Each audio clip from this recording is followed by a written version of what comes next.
fiksi dan non-fiksi. Hari ini kita akan belajar tentang puisi rakyat. Ada yang tahu puisi rakyat itu apa? Aul tahu puisi rakyat itu apa, Aul? Ibu jelaskan ya. Puisi rakyat adalah kesusastraan rakyat yang sudah tertentu bentuknya. Biasanya terdiri atas beberapa deret kalimat. Ada yang berdasarkan mantra, panjang pendeknya suku kata, lemah tekanan suara, atau hanya berdasarkan irama.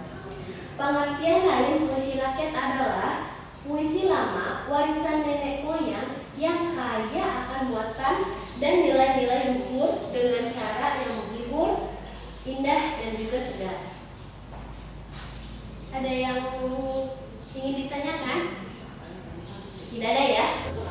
Selanjutnya, Ibu jelaskan tentang ciri-ciri puisi rakyat ya. Yang pertama, tidak dikenal siapa nama pengarangnya karena merupakan hasil dari turun-temurun. Jadi dahulu kala itu sebelum zaman teknologi secanggih sekarang, jadi penyebarannya itu dari orang satu ke orang dua, dari orang dua ke orang tiga. Jadi turun-temurun gitu. Jadi tidak tahu siapa nama pengarangnya. Kita tidak tahu siapa nama pengarangnya. Yang kedua, penyampaiannya lewat mulut ke mulut, jadi disebut sastra lisan. Nah, tadi kan penyebarannya dari orang satu ke orang dua. Nah, itu tuh dengan cara kita mengobrol dengan orang, kita cerita ke orang, ini loh ada puisi ini loh, tapi kita tidak tahu siapa nama pengarangnya karena itu merupakan hasil dari mulut-mulut. Yang ketiga, terikat oleh aturan-aturan. Jadi di dalam puisi rakyat itu terdapat aturan-aturan buat di dalamnya. Jadi tidak asal buat puisi aja.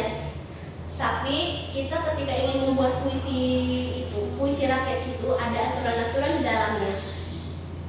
Aturan-aturannya apa aja sih, Bu? Yang pertama, jumlah kata dalam satu baris. Jadi setiap barisnya itu harus ada berapa kata dan harus ada berapa baris.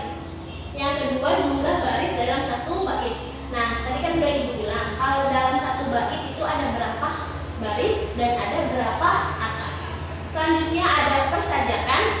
Selanjutnya ada banyaknya suku kata tiap baris, dan yang terakhir ada irama. Selanjutnya jenis-jenis sastra lisan. Jenis-jenis sastra lisan ada banyak. Ibu contohkan 3. Yang pertama ada pantun, gurindam, dan syair. Ibu jelaskan pantun dulu ya. Pantun adalah jenis puisi lama yang tiap baitnya terdiri dari 4 baris serta memiliki sampiran dan juga isi. Jadi pantun itu punya 4 baris tiap baitnya. Di dalam baris dan bait itu terdapat isi dan juga sampiran. Ciri-ciri pantun. Yang pertama, tiap bait terdiri dari 4 baris. Betul kan? Satu baitnya itu ada 4 baris. Yang kedua, memiliki 8 sampai 12 suku kata. Maksudnya satu barisnya itu ada 8 atau 12 suku kata ya. Yang ketiga, memiliki sampiran dan juga isi. Dan yang keempat, berirama ABAB. Jadi pantun itu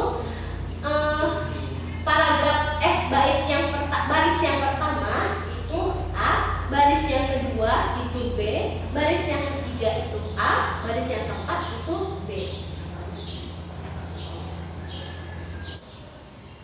Selanjutnya, pantun itu dibagi menjadi 2. Ada pantun Sunda dan ada pantun Melayu. Jadi, pantun Sunda adalah cerita tutur dalam bentuk sastra Sunda lama yang disajikan secara prolog, dialog, dan seringkali dinyanyikan. Seni pantun itu dilakukan oleh seseorang yang namanya juru pantun. Juru pantun itu tukang memantunkan pantun sambil diiringi musik seperti kecapi yang dimainkan sendiri oleh juru pantun itu. Jadi ketika tukang pantun itu memantunkan pantun, dia sambil memainkan kecapinya, alat musik kecapinya. Selanjutnya ada ciri-ciri dari pantun Sunda. Yang pertama, setiap bait terdiri atas 4 baris dan bisa lebih dan bisa kurang. Kalau di pantun Melayu kan hanya setiap baitnya hanya 4 baris. Satu baitnya hanya terdiri dari 4. Kalau pantun Sunda bisa 4, bisa 2, dan bisa juga 6. Bisa kurang, bisa juga lebih ya. Yang kedua terdiri 8 suku kata.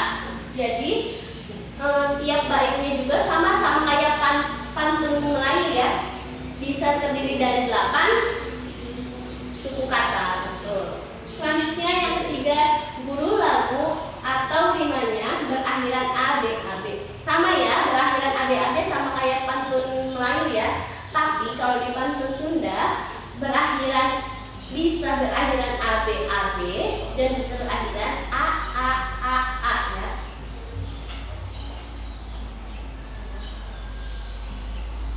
Ibu contohkan pantun Sunda ya.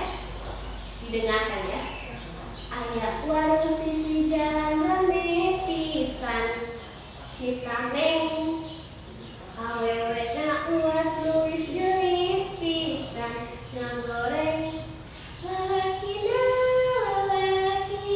los kapipirnya umurnya nyangereng aya warung sisi jalan rame pisan kuno jajan dihat-hat nu ngaladangan nu jarajan sukan-sukan ya.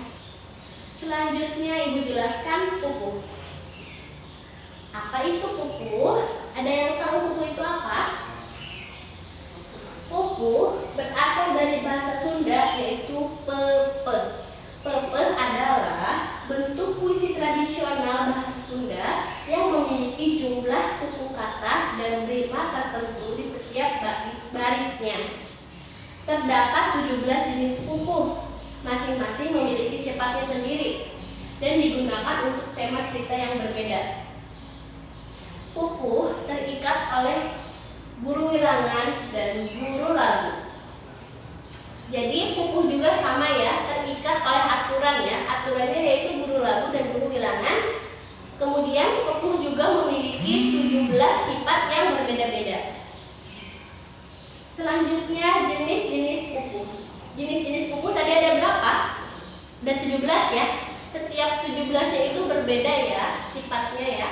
Yang pertama pupuh asmarandana. Pupuh asmarandana bertemakan cinta, kasih sayang seseorang kepada kekasih, sahabat, ataupun keluarga. Yang kedua, pupuh balakbak. Pupuh balakbak bertemakan tentang bandolan, tentang kehidupan sehari-hari.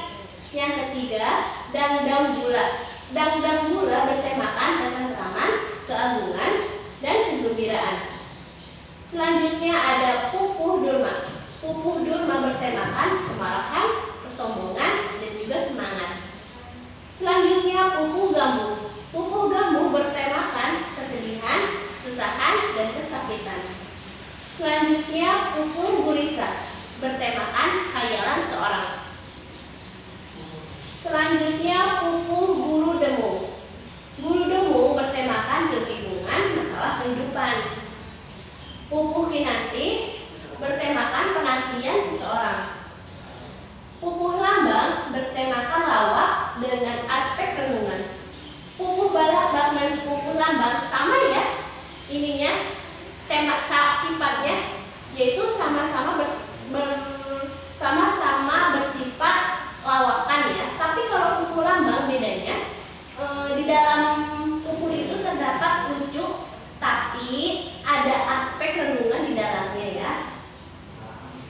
Selanjutnya ada magatru. Pupuh magatru bertemakan penyesalan. Selanjutnya pupuh mas kumambang.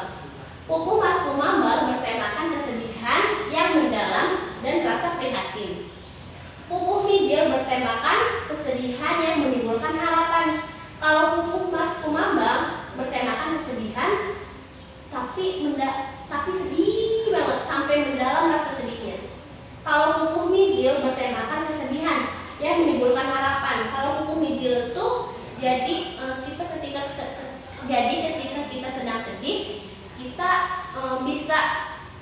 di dalam kesedihan itu kita menimbulkan harapan agar kita tidak sedih lagi. Selanjutnya pupuh pangkur. Pupuh pangkur bertemakan perasaan sebelum mengemban tugas yang berat. Selanjutnya pupuh pucung. Pupuh pucung bertemakan rasa marah pada diri sendiri. Pupuh sino bertemakan kegembiraan. Pupuh wirawurong bertemakan rasa malu akan tingkah laku sendiri. Dan pupuh ladrang bertemakan sindiran. Setiap pupuh berbeda ya. Pupuh 1 dengan pupuh 2 berbeda sifatnya ya. Walaupun sama, tapi memiliki perbedaan di antaranya.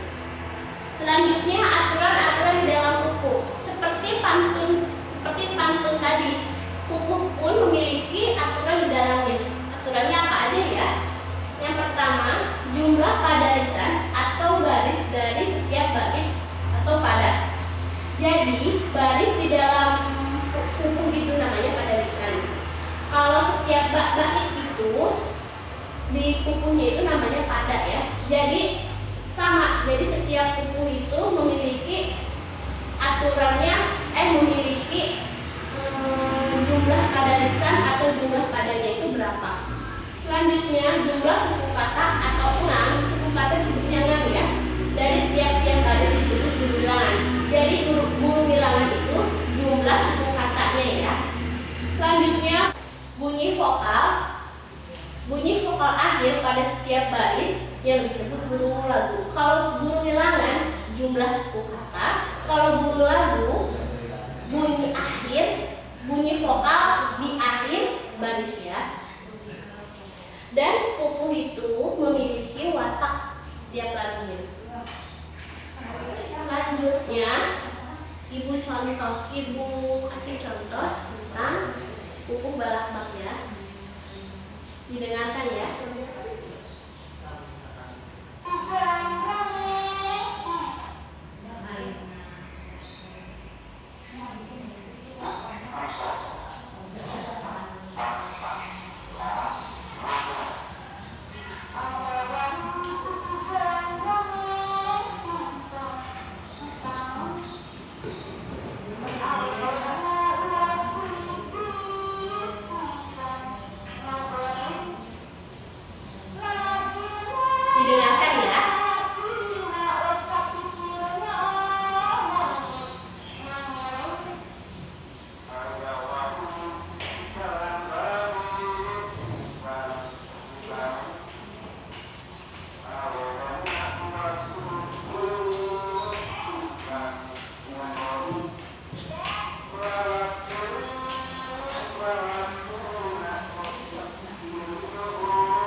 Kalau guru lagu bunyi vokal di akhir baris. Lihat akhir baris bunyi vokalnya ada berapa huruf vokal? Huruf vokalnya apa?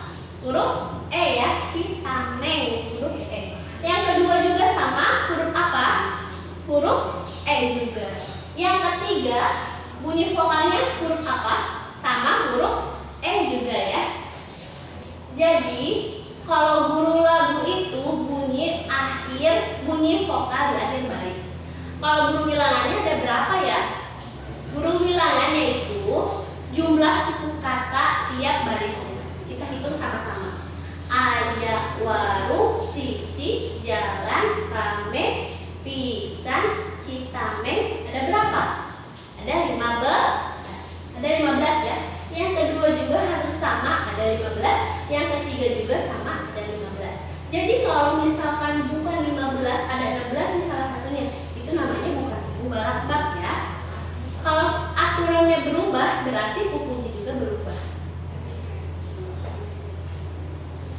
Selanjutnya ada yang tahu tadi artinya apa? Tidak tahu ya? Ibu artiin ya setiap harinya ya, setiap barisnya ya. Pupuh balap. Ada kan tadi ayah, warung, sisi, jalan, rame, pisan. Artinya ada warung di pinggir jalan rame sekali. Terus awewe naluas luis gelis pisan. Artinya perempuannya dandan cantik sekali. Terus lalaki naluas kaki dia monyet. Itu artinya laki-lakinya pergi ke belakang memainkan binatang monyet. Itu ya. Menurut kalian lucu gak sih? Lucu ya. Perempuannya jualan di pinggir jalan, laki-lakinya ke belakang memainkan monyet. Selesai ya materi hari ini ya. Ada yang ingin ditanyakan? Ada yang ingin ditanyakan dari materi ini? Siapa tahu ada yang belum paham? Sudah ya? Ibu membekali kalian dengan tugas ya untuk minggu itu pertemuan yang akan datang. Jadi tugasnya kalian mencari pupuh yang belum ibu contohkan. Tadi pupuh ada berapa? Ada 17 sifat. Ibu sudah mencontohkan 1, berarti sisa 16. Silahkan kalian membagi kelompok menjadi 16 kelompok. Masing-masing kelompok tidak boleh sama ya, pupuhnya ya harus berbeda-beda ya. Nanti kalian identifikasi, ini kasih tahu ke teman-temannya wataknya apa, guru lagunya ada berapa, dan guru bilangannya ada berapa. Ya, jangan sampai salah ya, harus hati-hati. Terus minggu depan kita nyanyi ya, dinyanyikan pupuh tadi ya. Pupuh yang udah kalian temukan dinyanyikan bersama kelompoknya ya. Sekian pembelajaran dari Ibu. Mohon maaf apa